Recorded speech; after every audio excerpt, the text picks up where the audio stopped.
Hello, this is Katie. Welcome back to my channel. This is day 20 of a video every day in May. I'm going to be making a new house card, housewarming kind of thing. The stamp set is Happy Village from Fawn. I am using a Doodlebug Design piece of paper for the background from a paper pad that I have had. I'm making it shorter, 1/8 of an inch on both sides. So it'll be 4 by 5 1/4, and I'm just going to stick that down. I probably would have used like a stitched rectangle if I had had this size, but I don't, so this is just going to be plain. But it worked out fine for me. I like the way it looked, and I'll be using another stitched die later on. So I have this. I didn't show you the dies. I'm sorry about that. So I cut this out from some dies that ThermoWeb sent me in this kit of all this like Christmassy stuff. And it's just stitched circles. I always forget that I have it because I won it because someone tagged me in a giveaway and they sent it to me. So I cut that out, and then I'm using, I know I said I hate doing this in my last video. I think it was my last video, but I really like how this looks, and I just do not love foam blending distress inks. They smell awful. And it was already late, and this wasn't too much of a background, but I did this for my beach card as well in my video yesterday. So, yeah, I'm just using some Copics to blend them and make the sky and the grass, and I love the way it looks. So I'm going to set that aside. That's going to go on the card. I have a congrats die from Sugar Pea Designs. I bought that when I bought the letterboard die with the letters from them. So I'm going to cut this out of black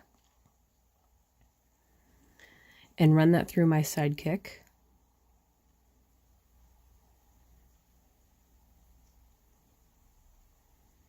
And I got the idea for this card from a card that Elise Constable made for Lawn Fawn.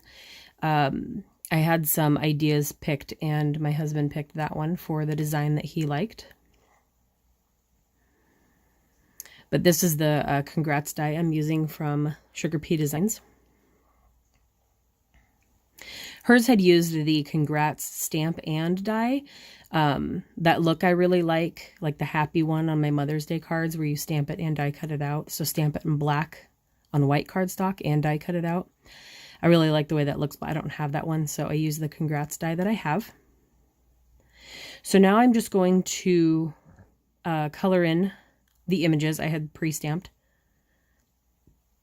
I think I'm just assuming that you guys prefer to see coloring techniques or how I color versus me stamping stamps with Memento Tuxedo Black ink on white cardstock. I just mounted each of these up on blocks and stamped them once, and they stamped great the first time. And this is a red combo that I don't think I've ever used, so I was trying to branch out a little bit. They were a little close in color, but it still gave me enough of a blend. I probably could have gone back and added a darker red and blended it out more. And then I went into the window a little bit, so I'm trying to clean that up with the colorless blender. And then this was, I think, just BOO I did for the windows. And then these two colors blended pretty closely as well. I thought they'd be a little bit different based on my chart. I might need to recolor my chart. But it was okay of a blend. They're just a lot closer in shade than I thought.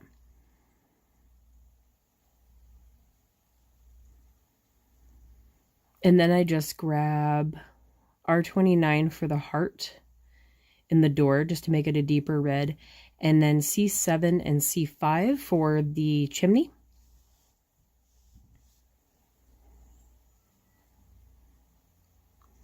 And then I think I color the tree next, and I start coloring out of the view. I'm sorry. I think I realize it.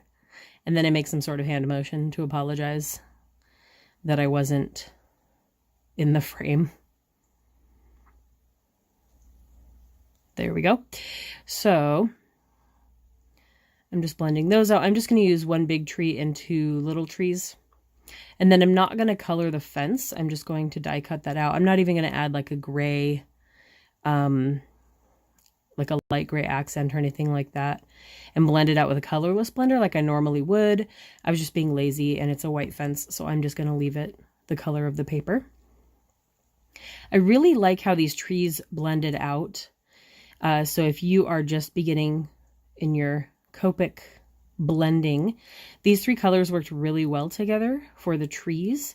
And this kind of blending direction that I took, I thought it looked really cool.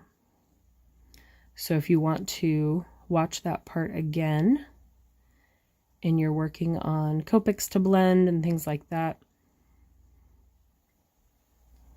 And then I spend a little bit longer with this YG03 to make sure that it blends. So you can keep going over the dark places and then back over into the light to get it to blend a lot better. So just keep going, keep going, keep going. And as long as you stay on the lines, it won't bleed. If you have a good thick lined image like Lawn Fawn has, and good paper and Memento Tuxedo Black ink, you should be fine. You just want to stay in the lines and you don't want to blend too much, but you can see how much I'm blending, and this is sped up 2 times. So I like how those turned out. And then I don't think I showed you, I think this is B000. I'm just using the lightest one. That might have been the one I used in the window too, just to line the cloud and then blend it out a little bit with the colorless blender.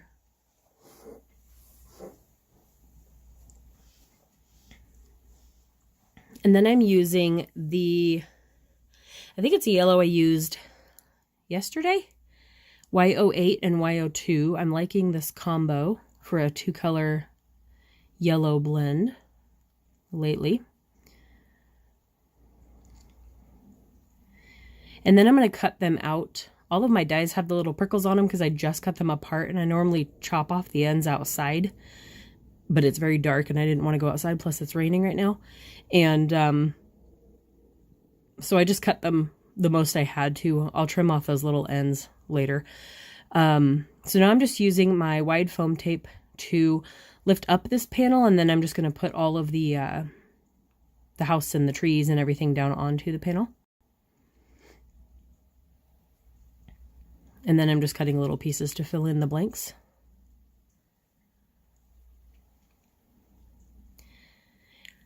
And then I do a really cool trick, which is probably not new to some of you, with this stamp that is sitting on the card, which is what I'm pretty sure Elise did on her card, but I want to show you how you can kind of work your stamps to benefit you. So I knew that this foam tape wouldn't be too high off of the card so that I could still stamp this right underneath it. But what I'm trying to do is I only want the On Your New Home part of this stamp, and I want to curve it. So you kind of just set it down, keep picking it up. I try and remember to show you. Keep picking it up, keep curving it. And then I'm only going to ink up On Your New Home. And I'm not against cutting up my stamps. I just didn't really want to, and I didn't feel like I needed to because I can do this pretty carefully.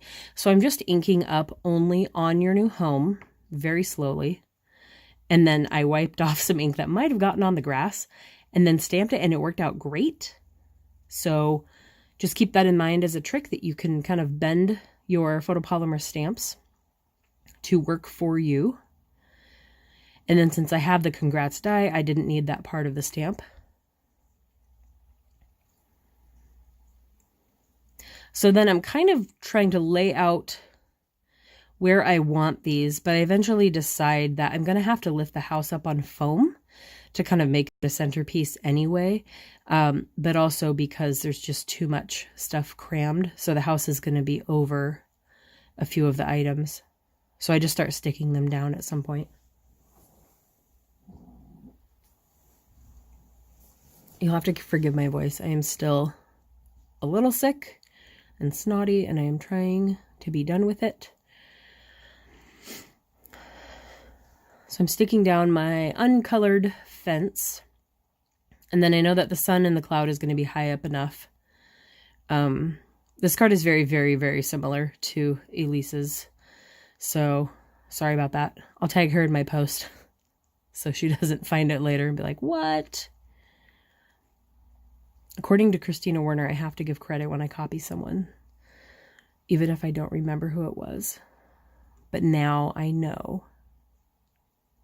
So I'll tag her in my post and thank her for the inspiration.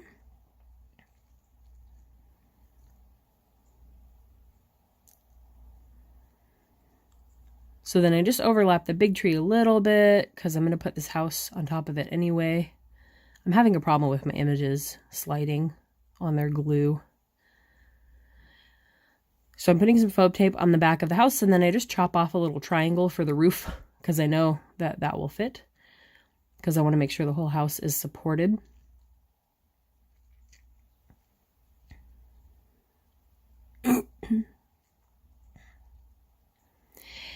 And then I'm trying to put the minimal amount of glue on here just to make this stick down, because I don't want it to squish out. So I'm just kind of putting little dots or smearing some, and that's the tips are just going to hang off the card a little bit. And then I pressed it down because I saw it wiggle. So then, oh, I have the birds from the set. I'm going to stamp the birds into the emptiness that is the blue sky, which Elisa's card also had. But it gives it something so that that area is not empty. And then I'm going to zoom in and do some white accents with my white pen. Hopefully a little better than I did on my beach card yesterday. The second accent I do on the house, I don't know what I was doing. I just kind of...